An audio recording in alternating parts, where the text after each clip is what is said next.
תראו, אני רואה לא מעט סיכון בעסקה הזאת משתי סיבות. קודם כל, כמו שמשה ציין, בעצם המחיר של העסקה הוא חצי מהעסקה הקודמת, כלומר, זה כבר מעיד על איזה שהם אולי כישלונות או איזה שהם, מה שנקרא, ציפיות שהתבדו בעסקה הראשונה, כי למעשה, טכנולוגית, נכון, יש פה עוצמה, אבל עדיין יש את הריכוזיות והרגולציה ששם עדיין יש מוקשים שעוד לא נפתרו. כשאתה לוקח צוות שבעצם מביא חוזקות גם בנקאיות וגם טכנולוגיות, אין ספק שכמתכון יש לך נקודת פתיחה טובה, אבל צריך פה לבדוק שני דברים. אחד, אנחנו מדברים על גוף סליקה שמנסה להפוך לבנק, וזה לא אתגר קל, כי יש את העלויות הרבות שצריך להשקיע בלגייס לקוחות.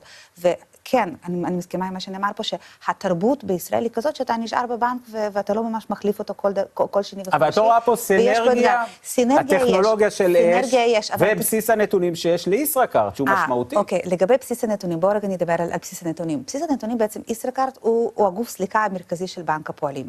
אני לא בטוחה אם בנק הפועלים ישמח, אם עכשיו כל הנתונים של הלקוחות יבואו וישמשו לפתיחה של בנק מתחרה, ולכן אני לא חושבת שהוא לא ייתן איזשהו פייט, שחשוב לקחת את זה בחשבון, ובעיניי הדרך בין יש את הנתונים ויש את הטכנולוגיה, להפוך את זה לבנק פעיל, שבאמת לוקח נתח שוק משמעותי, ומביא הרבה מאוד לקוחות, הוא מאוד מאוד רחוק. כלומר, יש פה אתה יודע, זה כמו אפרופו, הזכרנו שף, יש לך את המרכיבים, אבל יש לך את המנה הסופית, בדרך יש לך תהליך שהוא לאו דווקא תמיד מוצלח.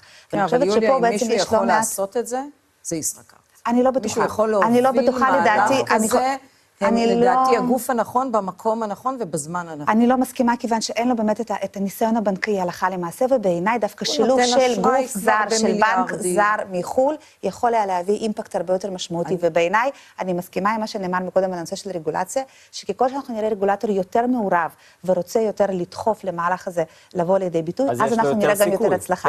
אחרת אנחנו בעצם נמצאים באותה סיטואציה של קושי לממש את הפוטנציאל לידי בנק ממש פעיל ואקטיבי, ואני חושבת שדרוש פה עוד איזושהי תוסף כוח משמעותי, כדי שבאמת נוכל להפוך את זה לבנק מתחרה.